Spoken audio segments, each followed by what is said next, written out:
Welcome back to the show. So நிறைய விஷயங்கள் வந்து நம்மளோட ஐயா வந்து பேசிட்டு இருக்காங்க. நம்மகிட்ட பேசுறதுக்கு அடுத்த காலர். ஹலோ, வணக்கம். ஹலோ, மாலை வணக்கம் சார். மாலை வணக்கம் சார். உங்க பேர் சொல்லுங்க. சுப்பிரமணியன் சிதம்பரத்தில் பேசுறேன் சார். எப்படி இருக்கீங்க சார்? நல்லா இருக்கேன் சார். சார் இருக்கா? சார்கிட்ட பேசலாம் சார்? கண்டிப்பா கண்டிப்பா கண்டிப்பா. சொல்லுங்க சார்.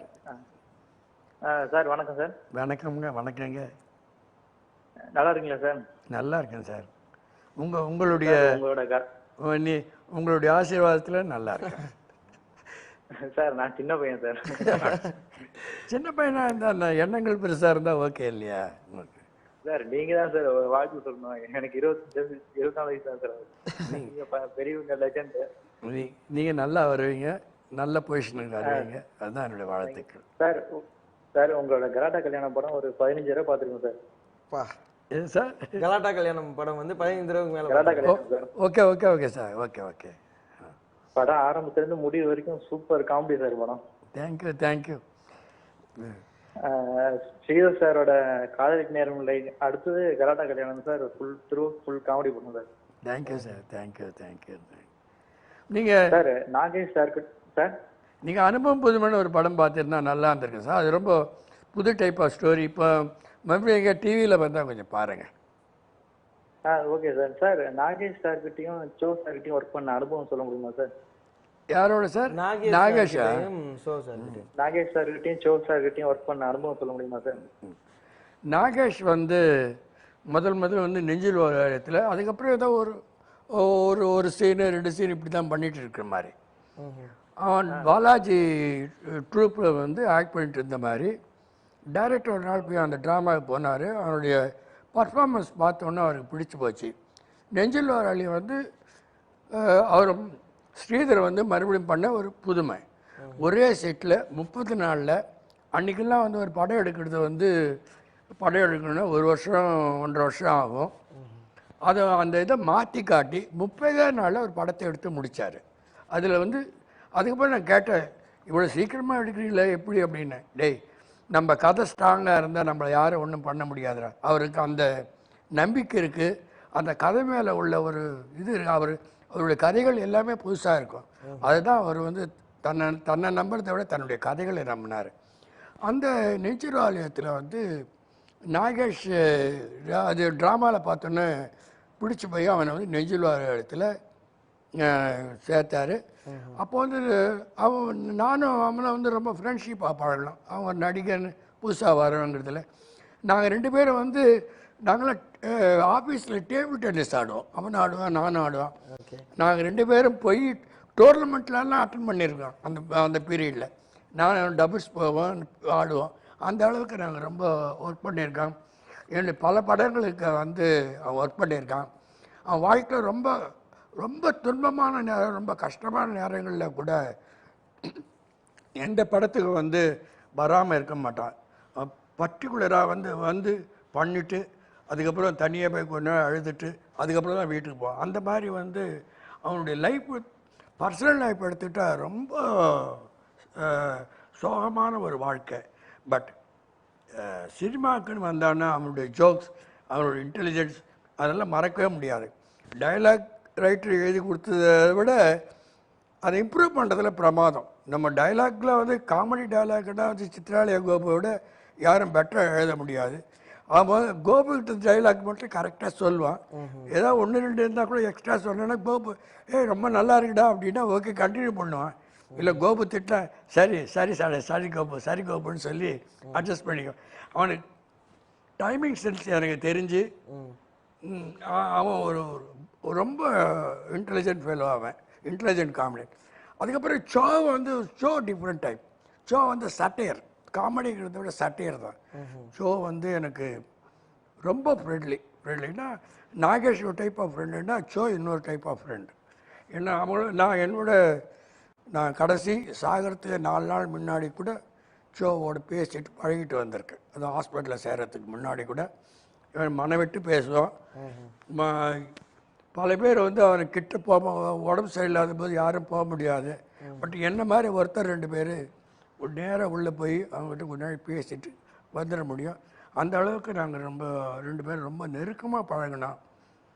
அவன் ரொம்ப இன்டெலிஜென்ட். அவன் வந்து சட்டையர்னா அவனை மாதிரி ஒரு அவன் ஸ்பான்டேனியஸ். நாகேஷ் எப்படி ஸ்பான்டேனியஸாக அதே மாதிரி தான் ஸோ ஸ்பான்டேனியஸ்.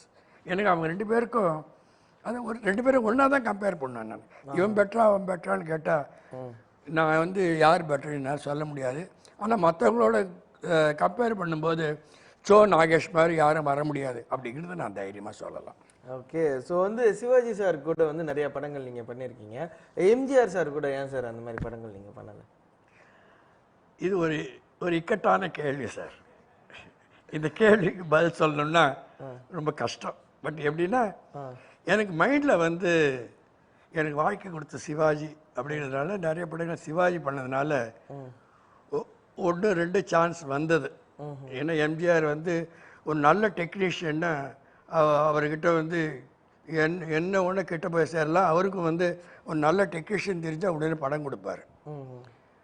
எனக்கு வந்து ஒரு தடவை 2 தடவை வந்து சொல்லி அனுப்பிச்சிருக்காரு எனக்கு பண்ண சொல்லி. நான் என்னமோ ரொம்ப நன்றி கடன் சிவாஜி கிட்ட இருந்ததுனால சிவாஜி படங்களே பண்ணலாமே, ஏதோ ஒரு சைடில் இருந்துக்கலாமா அப்படின்னு இருந்தேன். ஆனால் இப்போ நினச்சி பார்க்குறேன், எம்ஜிஆர் வச்சு ஒரு படம் பண்ணியிருந்தா என்னுடைய சரித்திரம் வந்து முழுமை அடைஞ்சிருக்கும். இப்போ ஒரு சின்ன இதுவாக இருந்துகிட்டு இருக்கே இல்லையா அப்படிங்கிறதா எனக்கு வந்து அடிக்கடி வந்து நினைவு வந்துகிட்டே இருக்கும். அது என்னமோ ஒரு இதில் வந்து சிவாஜியினுடைய ஆட்களாக இருந்ததுனால நான் எம்ஜிஆர் படம் ஒரு படம் பண்ணி இருக்கணும். அதுதான் வந்து நான் பண்ண பெரிய தப்புன்னு நான் இப்போ ஃபீல் பண்ணுறேன். Okay sir. டேரக்டராக இருந்தீங்க, அதுக்கப்புறம் வந்து ப்ரொடியூசர் அவதாரம் எடுத்தீங்க. வியட்நாம் காலனியாக இருக்கட்டும், ஒன்ஸ் மோர் ஆகட்டும். ஸோ அதில் வந்து ப்ரொடியூசராக ஒர்க் பண்ணியிருக்கீங்க. அதுலேயும் மறுபடியும் சிவாஜி சார்.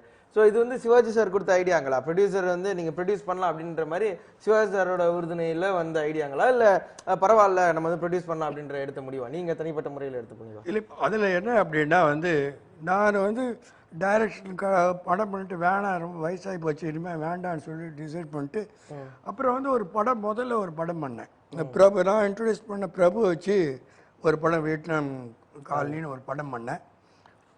அந்த படம் நல்லா போச்சு. பட் ஆனால் பிஸ்னஸில் கொஞ்சம் அடிபட்டுச்சு. அந்த பீரியடில் வந்து பிரபுவுக்கு வந்து ஒரு சின்ன ஒரு இடர்பாடு வந்தது, ஒரு கெட்ட பேர் வந்தது. அது அவனாக பிரபுவாக பண்ணிட்டது இல்லை. பட் இருந்தால் கூட என்னமோ அந்த பீரியடில் வந்து அதனால் வந்து படங்கள் 2-3 படங்கள் வந்து சரியாக போகாமல் போயிடுச்சு. அந்த சரியாக போகாத டயத்தில் என்னுடைய படம் ரிலீஸ் ஆச்சு. அது வந்து 150 நாளைக்கு போக வேண்டியதுக்கு வந்து 90 நாள் 95 நாள் தான் போச்சு. பட் எனக்கு கொஞ்சம் செலவானதுனால எனக்கு வந்து பெரிய லாபம் வரல. பரவாயில்ல, ஓகே, எனக்கு இதாச்சு. அதுக்கப்புறம் நான் எப்போ சிவாஜி வீட்டுக்கு நான் ஒரு பிள்ளை, அவங்க வீட்டுக்கு நான் ஒரு பிள்ளை மாதிரி அடிக்கடி போவேன். சிவாஜி பார்க்கணுன்னா பல பேர் பர்மிஷன் வாங்கிட்டு போகணும். சில பேர் பார்க்கலாம், சில பேர் பார்க்க முடியாது. நெருங்கிய நண்பர்கள் நீங்களும் ஒருத்தர் இல்லையா? ஸோ சிவாஜி சார் கூட நெருங்கிய நண்பர்கள் நீங்களும் ஒருத்தர். இன்னும் நிறைய விஷயங்கள் நம்ம கூட ஷேர் பண்ணிக்க போறாங்க. பட் அதெல்லாம் பார்க்கறது முன்னாடி இப்போ நம்ம ஷோ இன்னைக்கு நம்ம கூட கலைமாமணி சி வி ராஜேந்திரன் ஐயா இருக்கிறாங்க. நிறைய விஷயங்கள் ஷேர் பண்ணிட்டு இருக்காங்க. நம்மள்ட்ட பேசுறதுக்கு அடுத்த காலர்களோ வணக்கம். Okay sir. Hello hello hello வணக்கம். வணக்கம் வணக்கம் சார். வணக்கம் சார். உங்க பேர் சொல்லுங்க. என் பேர் தாமோதரன் சார். தாமோதரன் சார், எப்படி இருக்கீங்க? நல்லா இருக்கேன் சார். நீங்க எப்படி இருக்கீங்க? சூப்பரா இருக்கேன் சார். ஸோ இன்னைக்கு நம்ம கூட வந்து ஐயா இருக்காங்க. சரி சார். அவர்களோட படங்கள் நிறைய நம்ம பார்த்துருப்போம். நிறைய பார்த்து அதுலேயும் நிறைய விஷயங்கள் நம்ம கற்றுட்டு இருந்திருப்போம். அந்த கருத்துக்களாக இருக்கட்டும், அந்த படங்களாக இருக்கட்டும், நம்ம நிறைய வியப்பில் ஆழ்த்திக்கிட்டே இருக்கு இன்னமும் அவரோட படங்கள். அவர்கிட்ட நீங்கள் எதுவும் கேள்விகள் கேட்கணும்னா தாராளமாக கேட்கலாங்க சார். சரி சார். ஹலோ வணக்கம் சார்.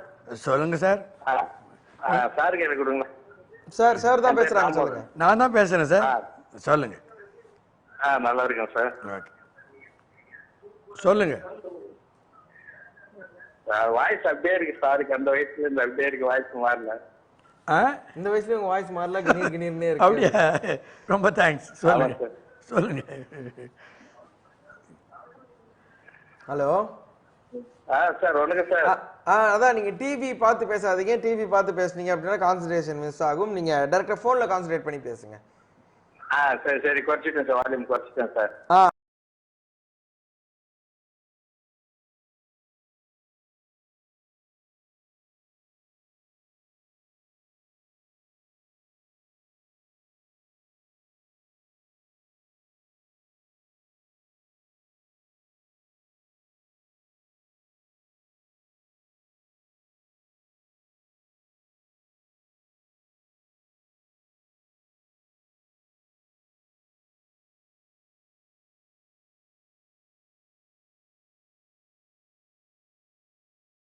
இப்போ சொல்லுங்க சார். நல்லா இருக்கீங்களா சார்? நல்லா இருக்கேன் சார், நல்லா இருக்கேன். உங்க வாய்ஸ் அப்படியே இருக்கு சார். உங்க காமெடி மறக்கவே முடியாது சார், எத்தனை காமெடி வந்தாலும். Thank you sir, thank you thank you thank you.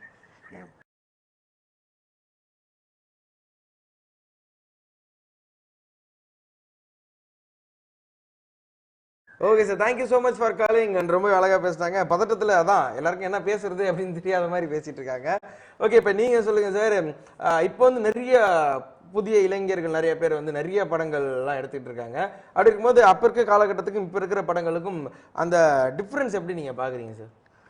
நான் மெயினாக சொல்லணுன்னா சார், அன்னைக்கு வந்து ஒரு தயாரிப்பாளராக இருந்தாலும் சரி, ஒரு இயக்குனராக இருந்தாலும் சரி, ஒரு நடிகராக இருந்தாலும் சரி, சமுதாயத்துக்கு வந்து கெட்டதை சொல்லக்கூடாது அப்படிங்கிற ஒரு மன உறுதி இருந்தது. அதனால் வந்து அவங்க நல்லது சொல்லுவாங்களோ இல்லையோ, பட் டெஃபினட்டாக கெட்டது சொல்ல மாட்டாங்க சார். எந்த டைரக்டர் வந்து கெட்டது சொல்ல நினைக்கவே மாட்டார், எந்த கதாசிரியரும் அப்படி திங்க் பண்ண மாட்டார். ஏற்றுக்கொள்ளப்பட வேண்டிய ஒரு விஷயம் தான். Old is always a gold தான் சார். நீங்கள் சொல்லுங்கள், நீங்கள் வந்து சூப்பர் ஸ்டார் தலைவர் கூட வந்து ஒர்க் பண்ணியிருக்கீங்க, அந்த அனுபவத்தை பற்றி சொல்லுங்கள். டைரக்டர் ஸ்ரீதருங்கிறது வந்து ஒரு ஜீனியஸ், அவ்வளோதான். எப்படி நான் வந்து ஒரு ஜீனியஸுக்கு வந்து எம்எஸ் விஸ்வநாதனை சொல்கிறனோ, கண்ணதாசனை சொல்கிறனோ, நடிப்பில் வந்து சிவாஜியை சொல்லணும், அந்த மாதிரி ஒரு இயக்குநர்களில் ஒரு ஜீனியஸ் வந்து பாலச்சந்தர்.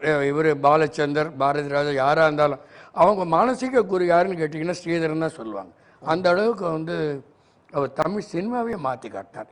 எவ்வளோ புதுமைகள் பண்ணார் சொல்லவே முடியாது. முதல்ல கலர் படம் எடுத்தது ஸ்ரீதர் கேட்டிங்கன்னா, முதல்ல புதுமுகங்களை போட்டு படம் எடுத்தது ஸ்ரீதர், முதல்ல மேக்கப் இல்லாமல் எடுத்தது ஸ்ரீதர், முதல்ல ஃபாரினில் போய் படம் எடுத்தது ஸ்ரீதர். இப்படி லிஸ்ட்டு சொல்லிகிட்டே போகலாம். ஸ்ரீதர்கிட்ட ஒர்க் பண்ண அத்தனை அசிஸ்டண்ட்டும் டைரக்டர் ஆகியிருக்காங்க. அதெல்லாம் தான் சொல்கிறேன். அவர்கிட்ட நீங்கள் போனீங்கன்னா ஒரு நல்ல வாத்தியார்கிட்ட நீங்கள் சேர்ந்தீங்கன்னா நீங்கள் நிச்சயமாகவே ஒரு நல்ல ஸ்டூடெண்ட்டாக வருவீங்க அப்படின்னு சொல்கிறதுக்கு ஸ்ரீதர் ஒரு உதாரணம். ஆனால் என்னமோ தெரியல, இந்த காலத்து மீடியாக்களுக்கும் சரி, இந்த காலத்து பத்திரிகைகளுக்கும் சரி அவரை ஞாபகம் வச்சுக்க முடியல. ஏன்னா அவங்க எல்லாம் வந்து யார் பாப்புலரோ அந்த பாப்புலாரிட்டி பின்னாடி ஓடிட்டு இருந்ததுனால ஒரு புத்திசாலியை பற்றி அவங்களால நினைக்க முடியலன்னு போது தான் எனக்கு ரொம்ப வருத்தமாக இருக்குது. ஓகேங்க சார், இப்போ இருக்கிற ஹீரோக்களில் அண்ட் உங்களுக்கு ரொம்ப பிடிச்ச ஹீரோனா எந்த ஹீரோ சார் உங்களுக்கு ரொம்ப பிடிக்கும்? ஸோ நடிப்பில் பார்த்தீங்கன்னா சொல்ல தெரியல சார். எனவே நான் சிவாஜியோட பழகி இப்போல்லாம் இவங்கெல்லாம் நேச்சுரல்னு சொல்கிறாங்க. எனக்கு என்னமோ நேச்சுரலுங்கிறதே டிஃப்ரெண்ட் சார். நேச்சுரலுங்கிறது வந்து இட் கம்ஸ் ஃப்ரம் தி மைண்ட்லேருந்து வர்றது தான் நேச்சுரல். இவங்க சிவாஜி ஓவர் ஆக்டிங்னு சொல்கிறாங்க, இவங்க பண்ணுறதெல்லாம் ஓவர் ஆக்டிங்காக இருக்குது. இல்லை ஒன்றும் ஆக்ட் பண்ண தெரியல, ரெண்டுத்தில் ஏதாவது ஒன்று இருக்குமே தவிர இவங்கெல்லாம் வந்து சும்மா சார் மனம் தான் சார் இவங்களுக்கு, வேறு ஒன்றும் இல்லை சார். இவங்க 4 ஃபைட் நல்லா. இப்போ நீங்கள் போய் பழைய கேட்டு ஒரு நடிகர்கிட்ட போனீங்கன்னா நீ கதை சொல்கிறத விட சார் இதில் வந்து ஒரு 8 ஃபைட் இருக்குது சார், 4 சாங் இருக்குது சார், 5 சீன் இருக்குன்னா ஓகேன்னுடுறாங்க. அப்போல்லாம் வந்து கதையை கேட்டால் இப்போ இருக்கிற நடிகர்களில் பாதி பேர் வந்து இன்டர்வியூர் பண்ணுறாங்க. அந்த காலத்தில் சிவாஜி ஆகட்டும், எம்ஜிஆர் ஆகட்டும், ஜெமினி ஆகட்டும், அவங்களோட கேரக்டர் நல்லா அந்த கதை நல்லா இருந்ததுன்னா செட்டில் வந்து டைரக்டர் தப்பு பண்ணால் கூட சரி, அதை அவர் டைரக்டர் என்ன சொல்கிறாரோ அதை கேட்டு நடிச்சிட்டு போவாங்க. முதல்ல எந்த விஷயத்துலையும் இன்டர்வியூ பண்ண மாட்டாங்க. அது வந்து இன்னைக்கு இருக்கிற நடிகர்கள் வந்து நியாயமாக உட்காந்து கற்றுக்கிட்டு அவங்கள பிரார்த்தனை பண்ணணும்.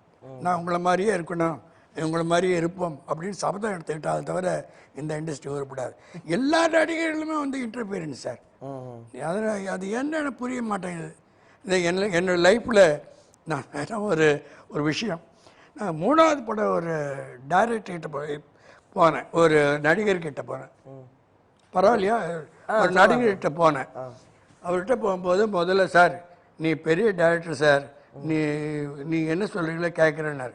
பட் கதையை பொறுத்த வரைக்கும் நான் சொல்கிறேன்ப்பா, கதையை செலக்ட் பண்ணிக்கிறேன், உனக்கு தகுந்த மாதிரி அந்த கதைகள் இருந்தால் ஓகே பண்ணலாம். நான் ஒரு 4-5 கதை சொல்கிறேன், ஒவ்வொரு டைப்பாக டிஃப்ரெண்ட்டாக. பிகாஸ் நானும் கிட்டத்தட்ட ஒரு 60 படம் டைரக்ட் பண்ணியிருக்கேன், நிறைய படங்கள் பார்த்துருக்கேன், நிறைய படம். சார் என்ன சார் இதெல்லாம் சொல்கிறீங்க அப்படின்னு சொன்னோடனே ஒவ்வொரு கதை சொல்லும்போது ஏதோ ரீசன் சொல்லி மாற்றிக்கிட்டே இருப்பார். ஒரு பீரியடில் அவரே கதை சொல்ல ஆரம்பித்தார். அப்புறம் ஒரு பீரியடில் அவர் சொன்ன கதைகளில் எனக்கு உண்மையாக பிடிக்கவே இல்லை. ஒரு பீரியட் சார் இதுதான் சார் பண்ணணுன்னாரு.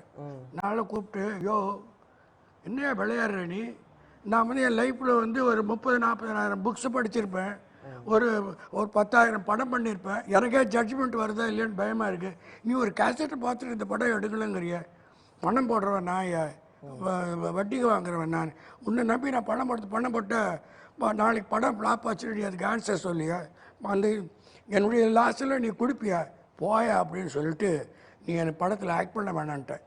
அதுலேருந்து படம் இது வரைக்கும் எடுக்க வேணாம். ஏன்னா இன்னைக்கு ட்ரெண்டு மாறி போய் இன்னைக்கு இருக்கிற ட்ரெண்டில் வந்து இருக்கிற ஹீரோஸ் எல்லாமே வந்து கதைகளுக்கு முக்கியத்துவம் கொடுக்குறாங்களோ இல்லையோ அவங்களுக்கு நிறைய முக்கியத்துவம் இருக்கணும் அந்த படத்தில், அவங்களுக்கு ஏற்ற மாதிரியான கதைகளே மாற்ற சொல்லக்கூடிய ஹீரோஸ் தான் இப்போ இருக்கிற காலகட்டங்களில் இருக்காங்க அப்படின்ற மாதிரி சார் வந்து ரொம்ப அழுத்தமாக சொல்லிட்டாங்க. நம்மகிட்ட பேசுறதுக்கு அடுத்த காலர். ஹலோ வணக்கம். ஹலோ ஹலோ ஹலோ ஹலோ ரெடியா பாலத்திலிருந்து பேசுகிறேன் சார்.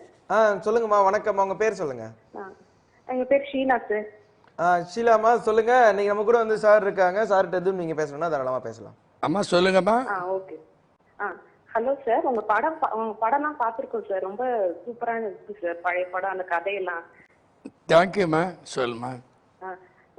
சார் உங்க படம் வந்து போன வாரம் வந்து நாற்காலின்னு ஒரு படம் பார்த்தோம் சார். என்ன படம்மா? சொல்லுங்கம்மா. நவாப் நாற்காலின்னு சொல்லிட்டு. நவாப் நாற்காலி. Okay, correct. அந்த படம் ஒர்க் பண்ண அந்த எக்ஸ்பீரியன்ஸ்லாம் சொல்றீங்களா சார்? அந்த கதை ஏதாவது நாவல் பேஸ் பண்ணி இருக்கா சார்? ஆமாம். இப்போ அந்த படம் வந்து முதல்ல வந்து ஒரு ட்ராமாவாக நடந்தது சார். கோமல் சாமிநாதங்கிற ஒரு நல்ல ரைட்டர். அவர் ட்ராமா போட்டார். அந்த ட்ராமா ரொம்ப சக்ஸஸ்ஃபுல்லாக போச்சு. அதை வந்து சினிமா எடுக்கணும் அப்படின்னு வந்து ஜெய்சங்கர் கிட்ட ஒருத்தர் போனாங்க. ஜெய்சங்கர் என்ன சொன்னால் இந்த கதைக்கு வந்து கரெக்டாக இயக்கிறதுக்கு வந்து சிவி ராஜனை போடுங்க அப்படின்றதுக்கு அப்புறம் தான் எங்கிட்ட வந்தது. நல்ல கதை, நல்லா தான் எடுத்தோம். அந்த பீரியடில் வந்து அது நினச்ச மாதிரி போகலை, அவ்வளோதானே தவிர அது இன்றைக்கி என்ன கேட்டிங்கன்னா அது ஒரு நல்ல படம் தான் நான் சொல்லுவேன். Okay sir. Okay sir. ஓகேம்மா, thank you so much for calling and ரொம்பவே அழகாக பேசுனீங்க. அண்ட் அவங்க பார்த்த அந்த படத்துலேருந்து இது எதுவும் நாவல தெளிவில் எடுக்கப்பட்ட படமா அப்படின்ற மாதிரி ரொம்ப அழகாக. நாவல் இல்லை, ட்ராமா இது பண்ணி ட்ராமா. அப்போ இருக்கிற காலகட்டங்கள் இப்போல்லாம் வந்து ஷார்ட் ஃபிலிம் எடுத்துட்டு அந்த ஷார்ட் ஃபிலிம் மூலியமா ப்ரமோட் ஆகி அப்படி படங்களுக்கு போகிறாங்க. அண்ட் அப்போ இருக்க காலகட்டங்களில் ஒரு அசிஸ்டன்ட் டைரக்டராக ஜாயின் பண்ணுறதுக்கு என்னென்ன தகுதிகள் நமக்கு வேணும்ங்கய்யா? அது ஒன்றும் இல்லை சார். இப்போது நான் வந்து அசிஸ்டன்ட் டைரக்டர், அஃப்கோர்ஸ் ஸ்ரீதர் வந்து என்னுடைய பிரதர், அதுக்காக இல்லை. நான் வந்து அதுக்கு முன்னே போகிறதுக்கு முன்னாடி நானும் பத்திரிக்கையில் கதைகள் எழுதியிருக்கேன், அதை அவர் படிச்சிருக்காரு. நான் வந்து முதல்ல வந்து கவர்மெண்ட் ஆஃபீஸில் ஒர்க் பண்ணிட்டு இருந்தேன். அப்போ நான் வந்து அது டன்னியா ஒன்று இருக்குது, சர்வீஸ் கமிஷன் எழுதினேன். நான் எழுதலை, எனக்கு அதிலெல்லாம் இன்ட்ரெஸ்ட் இல்லை, படிப்பில் எல்லாம். அதுக்கப்புறம் நான் போடான்னு வெளியில் அனுப்பிச்சிட்டாங்க. அதுக்கப்புறம் தான் வந்து டே ஏன்டா அங்கெல்லாம் போகிறேன், நீ சினிமாவில் வந்து சேர்றேன் அப்படின்னாரு. அவர் சொல்லி தான் நான் வந்து முதல்ல சினிமாவில் சேர்ந்தேன். எனக்கு கதை இதெல்லாம் இருக்கிறதுனால ஒரு இதுவாக இருக்கிறதுனால அவர் வந்து என்ன பண்ணார், நீ டைரக்டரில் வந்து சேர்ந்துக்கோ என்னோட அப்படின்னு. நான் அதுக்கப்புறம் ஒரு அசிஸ்டண்ட்டாக சேர்ந்து எனக்குள்ள தகுதிகளை வச்சு நான் முன்னுக்கு வந்தேன், அவ்வளோதான், வேற ஒன்றும் இல்லை. ஓகே. ஸோ இப்போ இருக்கிற ஏதாவது ஒரு ஆக்ட்ரஸ் வச்சு படம் எடுக்கணும் அப்படின்னா எந்த ஆக்ட்ரஸ் வச்சு சார் நீங்கள் படம் எடுப்பீங்க? நீங்கள் சொல்கிற கதைக்கு முழுமையாக வந்து பரவாயில்ல அப்படின்னு ஒத்துக்கக்கூடிய ஒரு ஆக்டர், அண்ட் இவங்க வந்து என் படத்தில் போட்டாங்கன்னா ஆப்டாக இருக்கும்பா அப்படின்னு நீங்கள் நினைக்கிற ஒரு ஆக்டர்? ஸோ அது வந்து நீங்கள் இப்போ எடுக்க போட கதையை பொறுத்து பணத்தை பொறுத்து தான் சார். நீ பெரிய நடிகர் இன்ட்ரிவ் பண்ணிங்கன்னா இன்றைக்கி வந்து 100 கோடி ரூபாய் வேணும், அதெல்லாம் நம்மக்கிட்ட இல்லை சார். சரி, சின்ன பிள்ளை இடங்களுக்கெல்லாம் 1.5 கோடி ரூபாய் வேணும். அது சம்பாரித்து படம் எடுக்கலாம். பட் சின்ன படங்களுக்கு தியேட்டர் கிடைக்கிறது இல்லை இன்னைக்கு. நம்ம ஏதோ 100 படங்கள் ஒரு படம் சக்ஸஸ் ஆகுது, அதை நம்பி வந்து நம்ம பணம் எடுக்க முடியாது. இன்னைக்கு வந்து ரசனை ரொம்ப மாறி போச்சு. ரசனையை வந்து தப்பாக சொல்ல நான், ரசனைகளை வந்து எல்லாம் சேர்ந்து ஒரே அடியாக வந்து கெடுத்துட்டாங்க. நம்ம ரசனைக்கு அதுக்கு சம்பந்தம் இல்லை. இருந்தாலும் நான் ஒரு படம் எடுக்கிறதா டிசைட் பண்ணியிருக்கேன். அதை எடுத்து இன்னைக்கு இருக்கிற ட்ரெண்டை விட பெட்டராக என்னால் பண்ண முடியும். பழைய டாக்டர்ஸ் எப்போவுமே என்றைக்குமே புத்திசாலி அப்படின்னு சொல்ல வைக்கணுன்றது தான் என்னுடைய ஆசை. நான் படம் எடுக்கிறதா இருக்கேன். கண்டிப்பா அதுக்கெல்லாம் நாங்க எல்லாருமே வெயிட் பண்ணிட்டு இருக்கோம். நம்மகிட்ட பேசுறதுக்கு அடுத்த காலர்களோ வணக்கம். ஹலோ ஹலோ வணக்கம் சார், உங்க பேர் சொல்லுங்க. குமார் சார். குமார் சார் எப்படி இருக்கீங்க? நல்லா இருக்கு சார். ஓகே, இன்னைக்கு நம்ம கூட வந்து சி ராஜேந்திரன் சார் இருக்கிறாங்க. ஸோ அவங்கள்ட்ட நீங்க எதுவும் கேள்வி கேட்கணும்னா தாராளமா கேட்கலாம். ரஜினிகாந்த் வச்சு படம் என்ன சார்? ரஜினிகாந்த் வச்சு படம் சார். ரஜினிகாந்தா? கர்ஜனை. ரஜினிகாந்தோட 2 படம் பண்ணியிருக்கேன் சார். ஆமா சார். அதான் அந்த கர்ஜனை படம் கர்ஜனை வந்து தமிழில் பண்ணியிருக்கேன். அதுக்கு முன்னாடி கன்னடத்தில் ஒரு படம் பிகினிங் டேஸில் எங்கிட்ட பண்ணார். 2 படம் பண்ணியிருக்கேன் அவரோட. அதான் அவர் கூட ஒர்க் பண்ண எக்ஸ்பீரியன்ஸ் எப்படி இருந்தது சார்? ரஜினி வந்து ரொம்ப நல்ல ஆள் சார். ரொம்ப மரியாதை தெரிஞ்ச ஆள். இன்னைக்கு ஜென்ரேஷனில் வந்து அவர் பழைய மாதிரி வந்து பிஹேவ் பண்ணக்கூடிய ஆள் அவர். அதனால் வந்து ஒன்ஸ் கதையை கேட்டு ஓகே அப்படின்ட்டாருன்னா எதில் இன்டர்ஃபியர் ஆக மாட்டார். என் டேரக்டர் என்ன சொல்கிறாரோ அதுதான் கேட்பார். எல்லார்கிட்டையும் மரியாதை நடந்துக்குவார். அவர்கிட்ட வந்து நிறைய பாடங்களை கற்றுக்கலாம். அவர் ஒரு பாட புத்தகம் மாதிரி என்னை பொறுத்த வரைக்கும் அவர். Rajini is a very good நடிகர், அவ்வளோதான் நான் சொல்ல முடியும். Okay, so thank you so much for calling. And தலைவரை பற்றி நிறைய விஷயங்கள் பேசுனீங்க. இப்போ இருக்க இயக்குனர்களில் எந்த இயக்குனர் உங்களுக்கு வந்து பிடிக்கும் சார்? ஏன்னா சமுதாய நோக்கத்தோட யார் எடுக்கிறா, அண்ட் அவரோட படங்களில் நிறைய கருத்துக்கள் இருக்க மாதிரியான படங்கள் நான் நிறைய பார்க்குறேன். அண்ட் இந்த இயக்குனர் வந்து என்ன பர்சனலாக ரொம்ப பிடிக்கும் அப்படின்னா இந்த இயக்குனர் சொல்லுவீங்க? நான் முதல்ல இந்த டாக்ஸ் ஃப்ரீ படம் பார்க்கும்போது இந்த காக்கா முட்டைன்ற ஒரு படம் பார்த்தேன். மணிகண்டன் எனக்கு ரொம்ப சப்ஜெக்டுடைய ஐடியா பிடிச்சிருந்தது. ரொம்ப நல்லா பண்ணியிருந்தார். ரொம்ப பிரமாதமாக பண்ணியிருந்தார். ரொம்ப நல்லா இருந்தது. எல்லார்கிட்டையுமே வந்து அந்த படத்தை பற்றி நான் தான் பெரிய பப்ளிசிட்டி கொடுத்தேன் எல்லாரையும் விட. அது அப்போது ரிகக்னைஸ் ஆகலை. அது அவார்டு வந்ததுக்கப்புறம் ரெகுலர் ஸ்டாச்சுன்னு வச்சுக்காங்க. அது மாதிரி ஒரு சில டேரக்டர்ஸ், ராமன் ஒரு டேரக்டர் நல்லா எடுக்கிறாரு. இவர் ஒரு நல்லா எடுக்கிறாரு. விசாரணை டேரக்டர் ரொம்ப நல்லா எடுக்கிறாரு. அவர் ரொம்ப நல்லா இருக்கு. அது மாதிரி ஒரு 4-5 டேரக்டர்ஸ், நல்ல டேரக்டர்ஸ் இன்னிங்க இருக்காங்க. நல்ல படங்கள் எடுத்துக்கிட்டு இருக்காங்க. பட் நீங்கள் சொல்கிறதுல நான் சொல்கிறது வந்து ஒரு 5% நல்ல டேரக்டர்ஸ் இருக்காங்கன்றது தான் நான் சொல்லுவேன் இப்போ இன்னைக்கு. ஸோ இப்போதைக்கு ஒரு 5% நல்ல டேரக்டர் தான் சமுதாய நோக்கத்தோட சில படங்கள் வந்து எடுக்கிறாங்க. நல்ல படங்கள் எடுக்கிறாங்க. நல்ல மெசேஜ்கள் கொடுக்குறாங்க ஜனங்களுக்கு, அவ்வளோதான். ஓகே, ஸோ இப்போ இருக்கிற இந்த தமிழ் சினிமாவை அண்ட் அடுத்த கட்டத்துக்கு போகணும் அப்படின்னோன்னா இந்த இளைஞர்களாக இருக்கட்டும், இந்த தயாரிப்பாளர்கள், இந்த இயக்குனர்கள், இந்த நடிகர்கள், இவங்க என்ன பண்ணால் அது வந்து அடுத்த கட்டத்துக்கு போகும் அப்படின்னு சொல்லி நீங்கள் நினைக்கிறீங்க? சார், நான் ஒன்று சொல்லக்கூடியது என்னென்னா, புக்கை படிக்கிறத விட நீங்கள் எதை விடையுமே வந்து சினிமாவில் வந்து நீங்கள் எதை வேணால் சாதிக்க முடியும் சார். ஜனங்களை எப்படி ஒன்றா வந்து திருத்த முடியும் சார். நீங்கள் அதை வந்து மைண்டில் வச்சுக்கணும் சார். நீங்கள் ஜனங்களுக்கு நல்லது சொல்லுங்கள் சார். இன்றைக்கி இருக்கிற மாதிரி கலாட்டாஸ், அது இது கொள்ளை அப்படி அதெல்லாம் வந்து நீங்கள் டீச் பண்ணாதீங்க, விடுங்க.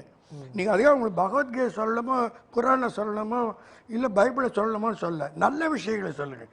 அன்றைக்கி வந்து அன்பு, பாசம்னா என்ன, அன்புன்னா என்ன, ஃபேமிலினா என்ன, குடும்பம்னா என்ன, படிப்புன்னா என்ன, இப்படி நல்ல விஷயங்களாகவே சொல்லியதுனால அன்றைக்கி வந்து இன்றைக்கி இருக்கிற மாதிரி குற்றங்கள் ஜாஸ்தி இல்லை சார். உண்மை அதுதான் சார் உண்மை. நீங்கள் நல்லது சொல்லுங்கள் சார். நீங்கள் 1000 பேர் ஒரு 100 பேர் கேட்டால் கூட போதும் சார். 100 பேர் வந்து ஒரு 1000 பேரை திருத்துவாங்க சார். அதனால் நீங்கள் வந்து தயவு பண்ணி இந்த ஃபைட் எடுக்கிறதோ, இந்த எல்லா ஒரே டைப் ஆஃப் கதையை சொல்கிறதோ விட்டுடுங்க சார். டிஃப்ரெண்ட்டாக திங்க் பண்ணுங்க. டிஃப்ரெண்ட்டாக இது பண்ணுங்க.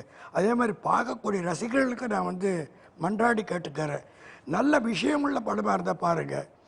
விஷயம் இல்லாத படங்கள் பெரிய நடிகனாக இருந்தாலும் பார்த்து வந்து கெடுக்காதீங்க சார். நீங்கள் உங்களுடைய ரசிகரை மாற்றிக்கங்க சார் ப்ளீஸ்.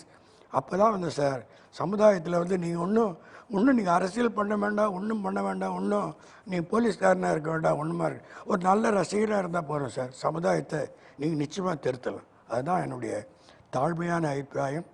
நீங்கள் நிச்சயமாக வந்து இனியிலேருந்து உங்கள் ரசனையை மாற்றிக்க, நல்ல படங்களை பார்க்கணுன்ற டிசைட் பண்ணுங்கள். கெட்ட படமாக இருந்தால் போகவே போகாது சார்.